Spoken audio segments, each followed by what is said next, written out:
that we just need to go over the model review a little bit. And so there was that PowerPoint that kind of went over the health belief model a little bit. And so, and I mean, at the first part, it kind of just talked about health seeking and other health behaviors that kind of play a role of the health belief model. And it kind of talks about like susceptibility, like how like perceived severity, perceived benefits of an action, and perceived barriers. You know, and I thought those were all kind of interesting aspects of the health belief model. You know, I mean, there's a bunch of things that kind of go into it, you know, that will determine how somebody is going to react to, I guess, this model, or how they're going to react toward a behavior change. So did anything really stick out to you guys as you learned about the health belief model, and as you kind of, I guess, went through the readings and went through the, I guess, yeah, the PowerPoint presentations and stuff? I think one of the main things for me is just the idea that in order for people to change behavior or change belief on a certain thing is the idea of the risk. Yeah. What that means is just like if someone doesn't believe that they're at risk for a disease, they're not going to do anything about it. But like if a smoker understands that they're at risk for lung disease, the more like risk they feel that they're in is the more that they're able or willing to act. So risk plays. Absolutely. And I would add to that the benefit of their action. You know, they want to actually see that their efforts matter. Yeah, no, I totally agree with what both of you guys said there. Yeah, because I mean, it's like they're not going to do anything if they don't realize that they're going to gain something from it. You know, and it's kind of interesting, you know, because it's like once you learn that you might be at risk, or once you learn that you might benefit, then it's a lot easier to take action.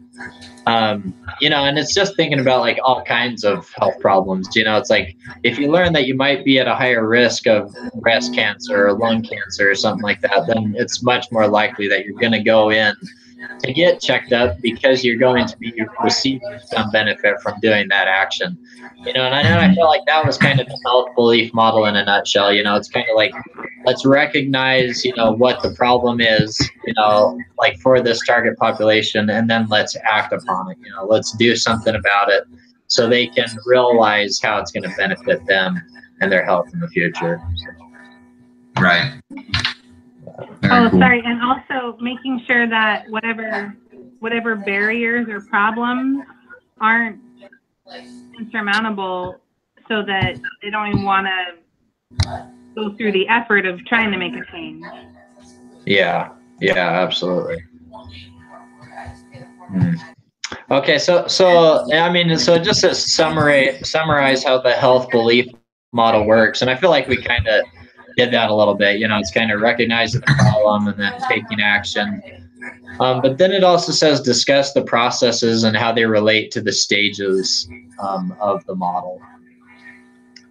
So I guess that's going to be like the susceptibility, the severity, the benefits, and the barriers. Which I mean, I feel like we all already kind of mentioned that. Yeah. I guess one more thing to add to that is. Oh, go ahead, Jen. Oh, that's right. I was just going to say, the first step of perceived susceptibility, just making someone aware. I guess you can't even start any type of intervention if they don't think that. I think that's what was said at the very beginning, was that they have to first acknowledge that there could be a problem. Yeah. Otherwise, you're never going to get anywhere. Absolutely. Yeah, and I was just going to say that self-efficacy plays a big role just on someone. Like, if they believe that they're successful because they've seen success in the past, then they're more willing to try something out. So yeah, for sure. Yeah, no, it is interesting how it all kind of goes together, you know, and I feel like as like what would be our jobs, in some of these cases, it's just to help the people to realize that they could be at risk. It's because I feel like a lot of times people just don't understand, like what puts them at risk, for some of these things. I mean, so there's like a few big ones, but I feel like for the most part, it's like they don't really pay attention to it. Or maybe even like their race, or like their socioeconomic standard, or like other things like that could even put them at a higher risk for developing some of these diseases. So I feel like that susceptibility part's huge. Just kind of helping the people realize that there is a risk, for a health problem. And then, and then helping them to understand how severe it might be. Like how serious of a deal is this? And then just helping them see that. So, all right, yeah, and then I mean, just getting them to do action. I feel like that's how do you guys feel about that? Like, I mean, just getting the people to act. Like I think even it's like easy enough to like inform them, to educate them, but then to get them to act, I feel like that's a whole other ball game. Yeah, I think motivation's the hard part. People, I think that's where belief kind of comes in. Is like if someone doesn't believe something's gonna work, they're not gonna do it. Yeah, absolutely. Increasing belief and education to get someone to act. Huge. Mm-hmm. A real life scenario just sort of hit me with this. Yeah. So a couple years ago, my husband was diagnosed with type 2 diabetes, which is the type that you can manage with weight loss and exercise and healthy diet. So absolutely. I was all over that. I was like, I'm making your breakfast and your lunch and your dinner, and I'm packing it for you. And I'm like, I was all on it. And I'm like, and I'm getting up, and you're getting up. And I was a group fitness instructor, so I'm like, and you're gonna start coming to classes with me, and we're gonna, and we started out super gung ho, and then he would like leave his lunch at home, and I'm like, and then it made me actually grumpy. I'm like, hey, I spend time trying to make you healthy, and you don't even need it. And then I was like, okay, well, if you're not going to do it, and then he's like, well, what's even the big deal? Because you hear horror stories about type 2 diabetes, like people lose their toes and you go blind, and he's like, but I'm fine. So, but I can't make him do something that he doesn't want to do, and so he's still type 2 diabetic. But no, that is an interesting story, because I mean, it's like one thing to like, because he knows he has type 2 diabetes, he knows like probably like the risks, I would imagine, that come along with it. But yeah, I mean, like overcoming those barriers that might come up. And then, because my dad has type 1, and I know type 2 and type 1 are a lot different. But I mean, he still needs to, take the steps to take care of himself, but I feel like he kind of puts barriers in front of himself. He's kind of just like, I don't know if I necessarily want to put in the time and the effort to make it work, kind of a thing. And so he like comes up, with, I don't know, like excuses. And he's like, oh, well, I've already lived my life this long, this way. What difference is it going to make? But it actually, and I feel like that's part of our job as, health educators or whatever, to help them see that it will make a difference. So. Yep, you're right. Yep, that's exactly right. So. Hello, everybody. How's it going, Tanya? Good. How are you? Hi. We're doing good. Good to see ya. So just to catch you up a little bit here, Tanya, we so far we've kind of just talked a little bit about the health belief model. And then also like the steps in it. And so we were just sharing experiences about, I guess how it's our job to educate people and to, share ideas and to show them the facts of, the benefits of, changing their behavior and how it can benefit them, whatever it may be. But really in the long run, it comes down to them and making that decision for themselves. To be motivated and to take action. And Jennifer showed a story about her husband, how he has type 2 diabetes, and how she was really gung-ho about it, but he maybe didn't have as much motivation. And then also my dad, he has type 1 diabetes, and he's kind of in the same boat. I mean, he understands the health risks that it has, but he's already kind of been set in his ways for a long time. And so he doesn't really doesn't see, that much benefit in changing his behavior. And so that's kind of where we're at the moment. Okay. So. That's how you should watch This Is Us.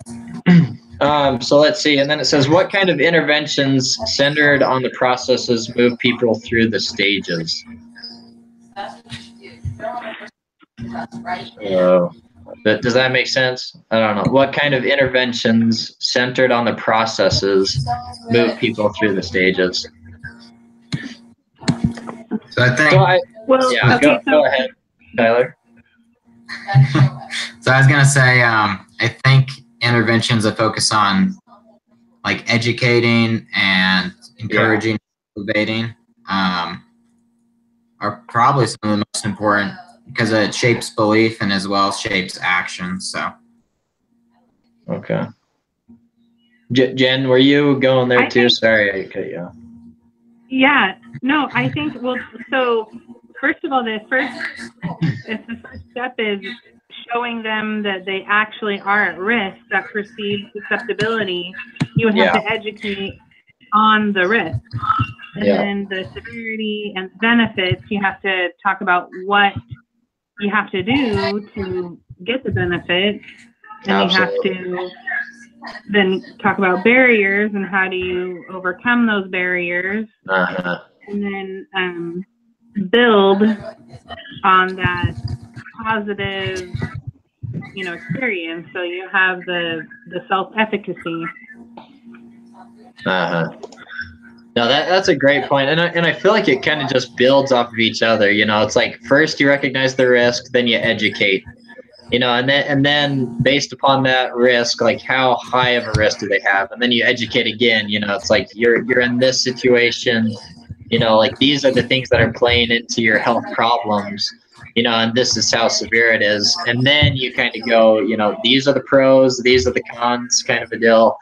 And, and I'm sure the benefits always are there, but it's like, and then you have to tell them, like maybe these barriers will come up, like, I don't know. I'm sure it's been, you could look at other, I guess, health programs that have been implemented, like what barriers come up, and maybe kind of mentally prepare them for what lies ahead, like maybe what challenges they may face. And then, of course, have actions for them to take and things like that.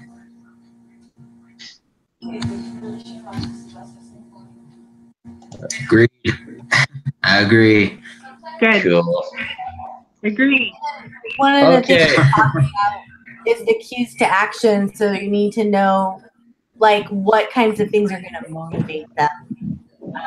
Some things will motivate some people and not others. So they give an example about, jazz players who they want to quit smoking. They're not going to be motivated by flyers.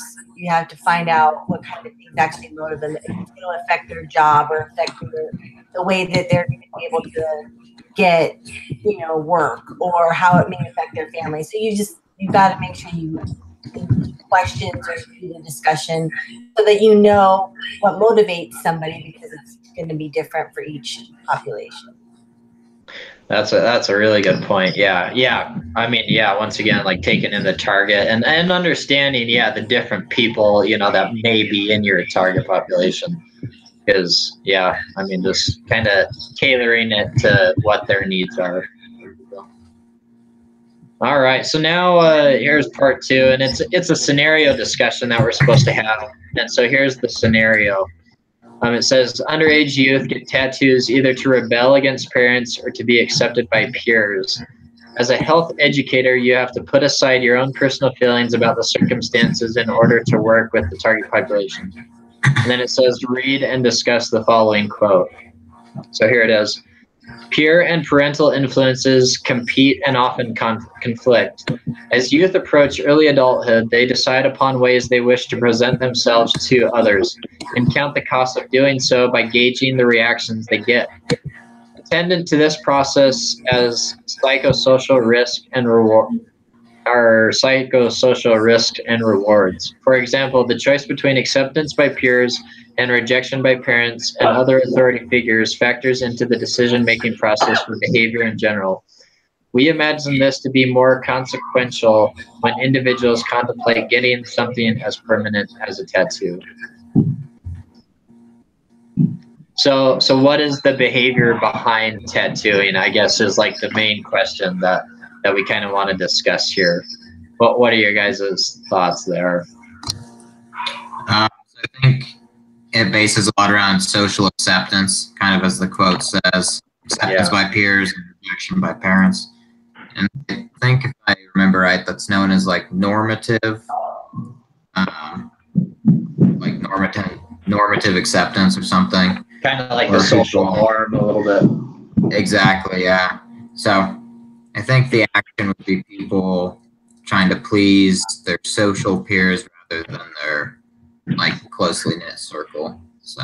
And one of the things they mentioned in the article that we were supposed to read when they actually studied this was that that self-efficacy plays a big role.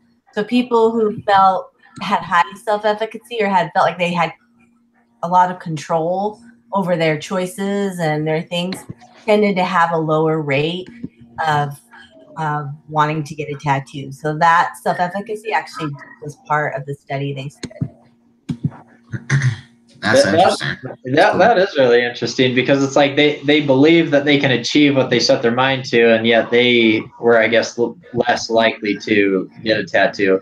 You know, and kind of what Tyler was saying there, I agree with that. You know, it's kind of like they're just trying to fit in a little bit more, you know, some way. And I feel like that is kind of the behavior behind getting the tattoo. You know, they wanted to, I guess, you know, maybe impress, you know, maybe their friends or others around them to some degree, you know, and I mean, and they probably didn't really understand what the risks were, you know, with getting that tattoo, you know, like, I mean, I doubt they really looked into, you know, how clean is this tattoo parlor, you know, or how is their sanitation, you know, or anything like that. And they were kind of just going with the thoughts of how is this going to benefit me in my social crowd, you know, more than any health thoughts behind it, you know. I think another funny thing about this scenario is that the parents' negative reaction is actually positive, perceived positively by the teen, right? Like, oh, good. If my parents are mad at me, good.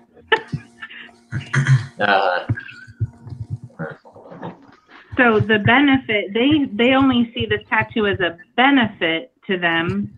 They don't know the risks. Like you said, maybe there's health risks. Maybe, well, not maybe. A tattoo is very permanent, so their skin's going to sag and it's going to look gross at some point.